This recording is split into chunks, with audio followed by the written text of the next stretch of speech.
Assalamualaikum warahmatullahi wabarakatuh. Selamat pagi saudara, semoga dalam keadaan sehat dimanapun Anda berada.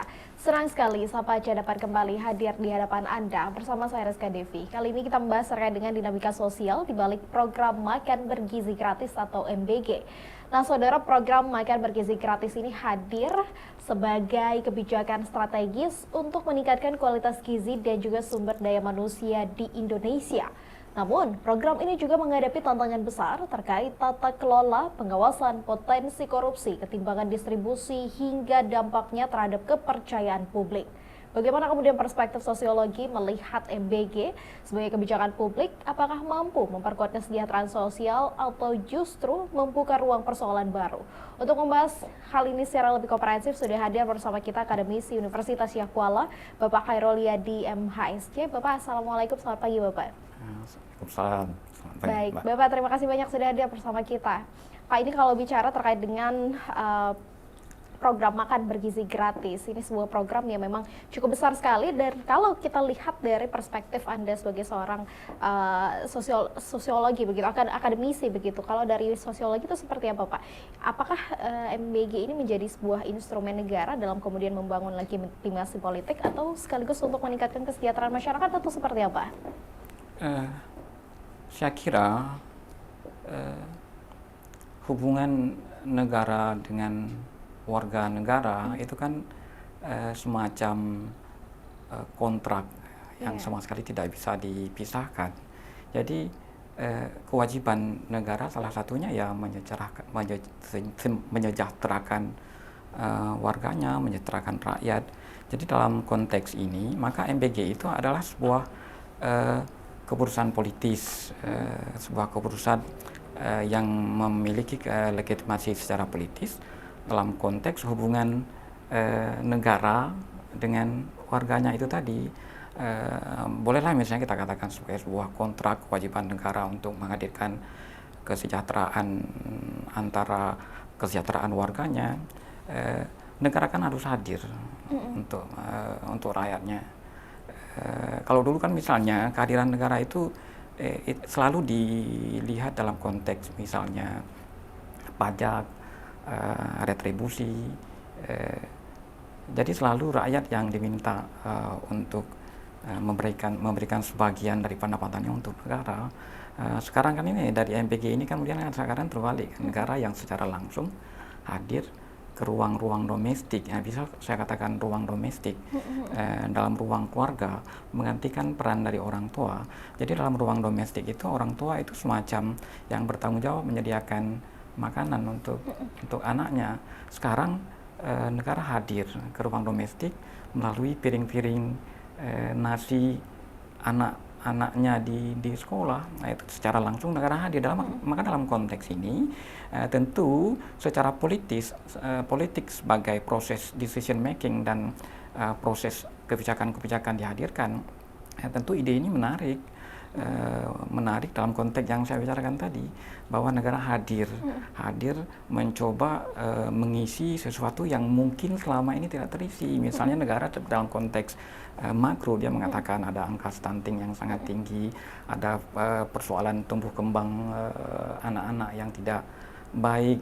Jadi dari persoalan-persoalan ini kemudian penguasa ataupun pemegang kekuasaan yang memiliki legitimasi politis mengambil kebijakan, sebuah decision making, memutuskan sebuah kebijakan, mengadakan program MBG ini. Maka dalam konteks itu negara hadir kan, walaupun di kemudian hari apakah kemudian program-program seperti ini, kehadiran negara ini datang melalui sebuah proses perencanaan yang baik, data yang baik, tahapan-tahapan yang baik, ataupun bagaimana, apapun sebuah program yang baik, jika prosesnya tidak baik kan pada akhirnya juga akan memunculkan masalah baru.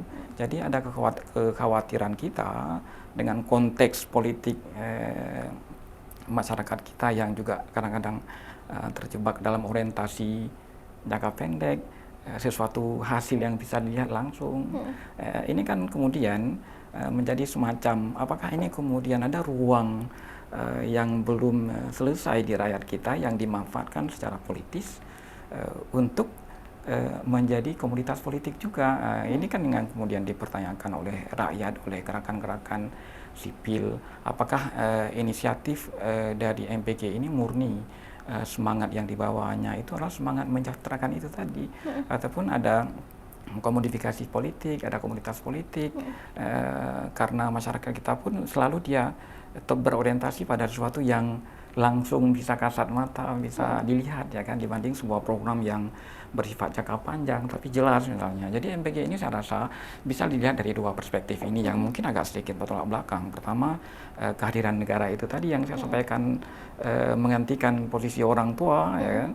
Kemudian pada aspek lain yang mungkin agak berbenturan dengan aspek pertama adalah apakah benar kebijakan ini kebijakan yang diambil oleh negara, kebijakan yang terencana secara baik atau tidak, karena kita takut ada ruang-ruang lain yang masuk. Saya katakan tadi ada komodifikasi politik, komunitas politik dieksploitasi seakan-akan yang kebijakan ini adalah kebijakan partisan, dengan simbol-simbol partai-partai tertentu misalnya, ataupun negaranya yang hadir, itu kan yang kemudian kita permasalahkan. Kemudian apakah ini sebuah program yang direncanakan secara jangka panjang untuk menekan isu besar itu tadi, misalnya stunting, pertumbuhan anak yang tumbuh kembang anak yang baik, pada akhirnya bisa menciptakan generasi emas yang diancang-ancang oleh pemerintah ya kan. Itu makanya saya rasa konteksnya adalah apakah ini program jangka panjang yang diorientasikan untuk mencapai generasi emas itu tadi, ataukah hanya komoditas sementara, politik sementara yang harapannya ya insentif politik pada akhirnya, target pemilu segala macam, apalagi dalam konteks masyarakat kita yang cenderung pada orientasi jangka pendek ya kan. Orientasi artinya ada makan kan, langsung tahu ini pemerintah udah kasih makan, pemerintah ini baik. Sekarang kan ini politik budi baik, itu kesannya pemerintah balas budi segala macam. Jadi insentif politiknya nanti kan wah kita dukung lagi pemerintah. Ini yang kemudian harus dihindari. Jadi semangat memberikan ikan itu tidak boleh jangka panjang. Jadi jangka panjang itu justru yang paling menarik itu semangat memberikan pancingnya. Ya, saya rasa itu dulu. Oke, baik. Berarti tadi kalau bisa saya tarik kesimpulan bahwa Bapak menjelaskan kalau dari perspektif ada dua keuntungan di sini, bagaimana kemudian negara bisa hadir untuk masyarakatnya, kemudian juga di satu sisi apakah program ini bisa bermanfaat dalam jangka panjang. Begitu kita mempertanyakan kehadirannya kemudian. Lalu jika memang ini bentuk dari kehadiran negara, saudara, kita akan melihat bahwa sejumlah kasus dugaan korupsi kini sering terjadi. Lalu seperti apa pembahasan selanjutnya? Saat lagi saudara tetap bersama kami di Sabaja.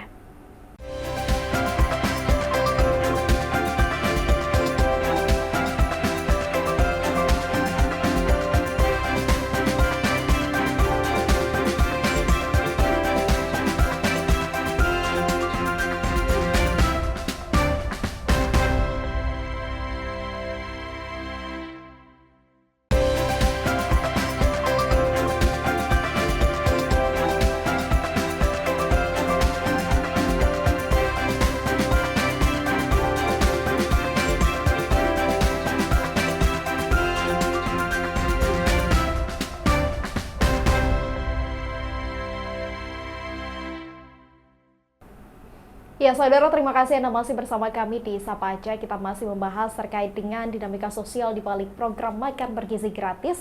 Nah, Pak, tadi sempat Bapak sampaikan bahwa MBG ini merupakan wujud dari kehadiran negara terhadap warga negaranya. Kemudian juga bagaimana kemudian program ini bisa menjamin dalam jangka panjang itu tetap bisa memberikan kesejahteraan kepada masyarakat. Namun kalau kita lihat beberapa tahun ketika makan bergizi gratis ini sudah dijalankan, sejumlah kasus dugaan korupsi dan juga penyalahgunaan anggaran ini sering sekali terjadi begitu. Lalu sebenarnya faktor sosial ataupun struktural yang seperti apa yang bisa membuat program berskala besar ini rentan terhadap praktik korupsi atau hal-hal yang memang menyeleweng dari sebenarnya program berskala besar ini akan berdampak? Seperti apa, Pak? Ya, seperti yang saya katakan di awal tadi kan, ini kan idenya sangat besar yang melibatkan uang yang juga sangat besar, berapa triliun itu, lebih 250 triliun besar dengan jumlah SPPG yang juga ribuan, 28 ribuan, kemudian apalagi itu penerima manfaatnya yang jika saya tidak salah baca itu mencapai seperempat penduduk Indonesia ya, berapa 80 sekian juta, itu nggak main-main kan dengan dana yang sangat besar itu. Lagi-lagi persoalannya itu dengan konteks kita di Indonesia yang saya rasa kehidupan demokrasinya masih masih apa namanya masih belum terjadi secara baik, ya kan. Jadi dalam konteks masyarakat kita, jadi uang itu menjadi sesuatu yang sangat penting. Makanya kadang-kadang saya melihat, siapkah masyarakat kita ini mengelola uang yang sangat besar itu tanpa perencanaan yang baik, tanpa tahapan-tahapan yang baik yang saya katakan di awal. Apakah pilot project itu sudah dijalankan secara baik? Berapa lama sudah dijalankan? Mekanisme apa yang dijalankan? Apakah mekanisme itu pernah diuji? Saya rasa ini yang kemudian tidak pernah dilakukan. Jikapun dikatakan misalnya di narasinya yang dibangun itu sudah dilakukan pilot project atau dipaksakan pilot project itu, makanya saya agak khawatir dengan tren masyarakat kita yang sangat yang masih karakternya masih sangat patron kliennya itu sangat kuat. Pada akhirnya apa yang kita bicarakan di Indonesia sebagai dalam konteks budaya korupsi yang sangat kuat, ya kan, kemudian klientelisme yang sangat kuat, patronase yang sangat kuat, komodifikasi politik yang sangat kuat, bisakah kemudian hal-hal seperti ini, dana yang sangat besar itu bisa dijalankan secara baik? Apa yang terjadi sekarang seperti disampaikan tadi kan efek daripada ketidaksiapan itu. Makanya dalam kasus paling terakhir, apakah itu persoalan itu di oknum? Kita kan sering-sering menyebut oknum. Oknum itu sekarang kan kita menjudge, menghakimi moralitas individual, ya kan. Siapa yang kemarin itu ditangkap, kepala BGN dengan wakilnya ya, yang diduga, ya kan, dan kemudian disebut oknum, ya kan. Jadi kita kemudian merasa bahwa yang salah itu oknum, ya kan. Kita menjudge moralitas individual. Padahal sebenarnya menurut saya bukan itu. Saya katakan tadi, kecenderungan di tempat kita, di negara kita ini yang masih budaya korupsinya masih sangat kuat, kemudian patronase klientelisme yang sangat kuat, ini kemudian masuk dalam proses implementasi BGN ini, implementasi MBG ini kan. Jadi mata rantai jenjang birokrasi yang sangat panjang dari pusat ke daerah itu pasti membuka ruang untuk korupsi, membuka ruang untuk hal-hal yang sebenarnya tidak bersentuhan langsung dengan target MBG itu tadi, bahwa dalam piring anak-anak kita itu ada cukup porsi makanan yang bisa memastikan jumlah nutrisi, protein dan segalanya bisa tercukupi, ya kan. Berarti seolah korupsi ini memang sebuah konsekuensi untuk setiap program ini dijalankan, dalam Pak? konteks Indonesia, ya begitu. Di situ ada uang kan, pasti semut-semutnya kan berdatangan. Masalahnya secara sistem yang saya katakan tadi, sudah siap kita tidak, ya kan. Akhirnya kesannya begitu ditangkap perorangan, ya kan, kita hakimi dia tidak bermoral, integritas moralnya bermasalah. Apakah kemudian secara sistem kita siapnya? Jadi ini yang kemudian saya selalu katakan, apapun di Indonesia itu tidak boleh. Ini kan idenya ide yang turunan dari kampanye kemarin, presiden terpilih kemudian menjadi sebuah proyek strategis nasional, proyek top down yang kemudian dipaksakan. Karena dipaksakan tadi itu, ya tahapan-tahapan itu saya rasa tidak dilalui secara baik. Akhirnya yang saya katakan tadi, tren korupsi di Indonesia yang sangat kuat, kemudian seakan-akan menemukan kesempatan lagi, ya kan, ada ruang, ada uang yang sangat banyak, patronase yang sangat kuat, klientelisme yang sangat kuat. Akhirnya ya bisa diprediksi bahwa ini akan kemudian berulang. Ini kan terjadi pergantian ketua BGN. Apakah kemungkinan dengan terjadi pergantian perbaikan sudah terjadi? Kan tidak ada yang bisa menjamin selama prosesnya tidak direview secara menyeluruh. Apakah berarti istilahnya adalah pergantian pemain, Pak, kalau dari Bapak sampaikan tadi? Enggak juga. Makanya saya katakan tadi kan patronase politik, komodifikasi politik, ya. Ini enggak bisa bergantian orang tapi sistemnya tidak berganti. Yang terjadi ya kita nabrak hal yang sama kan, nabrak dinding yang sama. Kemungkinan itu akan terus terjadi, pada level pemerintah pusat, ya kan, sebagai penyedia anggaran, pada level Pemda, rekrutmen SPPG, itu terasa sekali. Walaupun saya tidak punya data yang baik, ya, terutama penelitian tentang bagaimana proses pengadaan jasa barang dan jasa pada level SPPG, siapa yang rekrut SPPG misalnya, ya kan. Saya menduga sangat kuat, ya kan, misalnya patronase politik, ya kan. Jadi seakan-akan ada kelompok-kelompok tertentu yang menjadi jaringan daripada uang itu tadi, ya kan. Dan siapa yang menjadi penyedia SPPG itu? Siapa sih itu orang-orang lingkaran-lingkaran yang memiliki modal, mereka yang memiliki modal, sehingga kemudian apa yang terjadi? Yang terjadi adalah domino efek yang diharapkan oleh pemerintah itu tidak akan terjadi. Berarti kalau dilihat dari konteks sosialnya Pak, kelompok mana yang memang sebenarnya paling dirugikan atau dampaknya terhadap kepercayaan masyarakat kepada pemerintah itu seperti apa? Ya, kelompok yang dirugikan ya beneficiaries, menerima manfaatnya secara langsung, terutama sekali anak-anak dari kelas menengah ke bawah, anak-anak miskin. Ini MBG ini kan pukul rata dia kan, pukul rata bagi semua anak itu kan mendapatkan. Tapi bagaimana dengan kehidupan keluarga miskin? Bagaimana kemampuan keluarga miskin terhadap akses mereka terhadap pekerjaan, akses mereka terhadap pendapatan, apa terperbaiki tidak dengan program ini? Jadi begini. Saya melihat kan, apakah bisa stunting itu ditekan dengan hanya memberi makan sehari sekali saja, ya kan? Kan tidak mungkin kan, tidak mungkin. Bagi saya tidak masuk akal jika kemudian arah makronya itu adalah untuk menekan stunting. Artinya begini, butuh diintegrasikan, butuh sinergitas dengan program-program yang lain, terutama tentu target jangka panjangnya adalah misalnya kelompok-kelompok yang menjadi target utama, terutama orang-orang tua yang dirasa tidak bisa menjamin gizi yang baik terhadap anaknya, itu kan seharusnya menjadi target. Saya katakan tadi, dengan memberi makan MBG itu, tetapi orang tuanya dilupakan, itu nggak jalan juga kan. Sampai kapan pemerintah bisa memberikan makan anaknya? Baik, berarti memang harus menyasar segala kelompok golongan, mulai tidak hanya dari anak-anak, tapi bagaimana kemudian kaum menengah ini bisa tetap bertahan di ekonomi yang memang kurang stabil saat ini. Dan saat lagi saudara tetap bersama kami di Sapa Aja.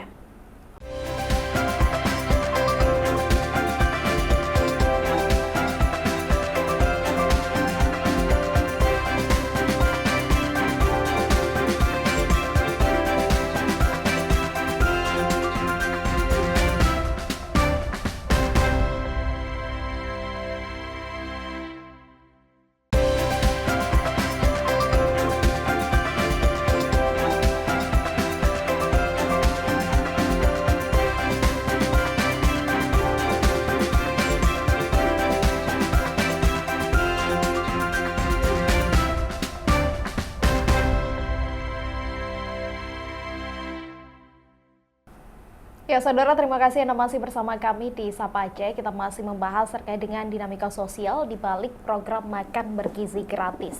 Pak, tadi kita bicara bagaimana kemudian dalam pelaksanaannya MBG ini melibatkan banyak aktor begitu, mulai dari pemerintah pusat, kemudian juga pemerintah daerah, sekolah, hingga penyedia makanan di sini. Dan yang paling diuntungkan di sini mungkin masyarakat yang menjadi target begitu. Seperti kita katakan tadi, kelas menengah yang menerima makan siang, kelas bawah dan kelas menengah begitu yang menerima makan siang gratis ini. Lalu seperti apa kemudian terkait dengan kesejahteraan masyarakatnya kalau kita bicara terkait dengan pekerjaan, penyediaan lapangan pekerjaan ataupun bagaimana kehidupan sehari-harinya selain daripada makan siang, itu seperti apa pandangannya? Nah, kita kan bicara konteks perubahan yang ada dalam masyarakat dengan datangnya MBG itu, ekspektasi pemerintah tentu domino efeknya ke misalnya bagaimana kemudian kemampuan lokal menyediakan bahan-bahan yang diperlukan MBG. Nah, itu yang kemudian harus dipastikan ada, ya kan. Misalnya kebutuhan terhadap sayur-sayuran, telur, daging ayam, suplainya dari mana? Apakah suplainya dari pemasok-pemasok yang memang sudah ada sejak dari awal, sudah mapan secara modal, kapitalnya besar, ataupun justru melalui program-program pemberdayaan kampung, disinergikan dengan konsep pemberdayaan kampung, sehingga suplainya itu langsung beririsan dengan pembangunan kampung misalnya. Jadi dengan cara seperti itu ya tentu diharapkan bukan hanya murid yang makan siang sekali saja ya, ya kan saya katakan tadi di awal itu kan itu juga harus diberi perhatian bukan hanya anaknya yang makan tapi kemampuan orang tuanya untuk menyediakan makan. Jadi kemampuan orang tuanya memberikan makan pada si anak ya kan, itu kan diambil negara melalui sekolah ya kan. Apakah kemudian negara mengabaikan orang tua? Kan tidak boleh begitu. Makanya MBG itu tidak menjadi semacam memunculkan eksklusivitas baru, misalnya SPPG ya kan dengan warnanya yang khas. Di masyarakat kan mulai muncul seakan-akan SPG itu sangat eksklusif. Itu sebuah warna baru yang muncul, sebuah diksi baru yang muncul dalam masyarakat. Anak-anak sambil bermain MBG, SPPG kan, diksi baru dalam konteks keseharian kita. Tetapi kemudian apakah MBG sebagai sebuah ide, sebagai sebuah narasi yang hubungan negara dengan rakyat itu juga melihat masyarakat dalam konteks yang lebih umum bisa tidak membawa domino efek ke orang tua, bisa tidak memperkuat sektor pertanian, perkebunan, penyediaan sayur, kemudian telur, daging ayam. Misalnya dalam konteks Aceh, dari mana sumber-sumber itu diambil? Siapa yang, apakah masih dari Medan? Berarti ini termasuk indikator sosial untuk iya, secara umum kita harus melihat begitu. Jadi domino efeknya seperti itu. Makanya dalam konteks ini, saya tidak seberapa menarik dengan ide SPPG yang secara eksklusif ditentukan ya kan. Siapa yang tentukan? Ya klientelisme yang tadi saya katakan. Patron, ya kemungkinan orang-orang yang secara politik dekat dengan penguasa ya kan mereka, dan orang itu adalah orang-orang yang secara sebelumnya itu adalah orang-orang kelas menengah, orang pemilik modal. Siapa yang bisa membuka SPPG? Ya orang yang punya modal ya kan. Sementara harapan bahwa dengan MPG ini muncul sebuah modal sosial baru kan, muncul sebuah kelas menengah baru kan, melalui desa. Bisa tidak, saya membayangkan begini, bisa tidak kemudian kita tidak memerlukan SPPG, justru sekolah yang diberdayakan, masyarakat di sekitaran sekolah yang diberdayakan, ataupun kantin sekolah yang menyediakan makanan, orang tua yang dilibatkan untuk memasak misalnya. Jadi orang tua yang mana? Tentunya orang tua yang kita diskusikan tadi, orang tua yang secara finansial tidak sanggup misalnya memberikan makan pada anaknya, kan bisa direkrut. Sehingga ini kemudian membuka ruang akses pekerjaan baru bagi dia, ruang pendapatan baru bagi dia, kan jadi lebih menarik kan. Ini siapa yang di backup oleh MBG, SPPG? Siapa SPPG itu? Orang-orang yang dulunya memang sudah cukup secara modal. Jadi memperkaya, menambah uang bagi kelompok-kelompok yang dari awal memang sudah berada di kelas menengah ke atas, yang punya modal.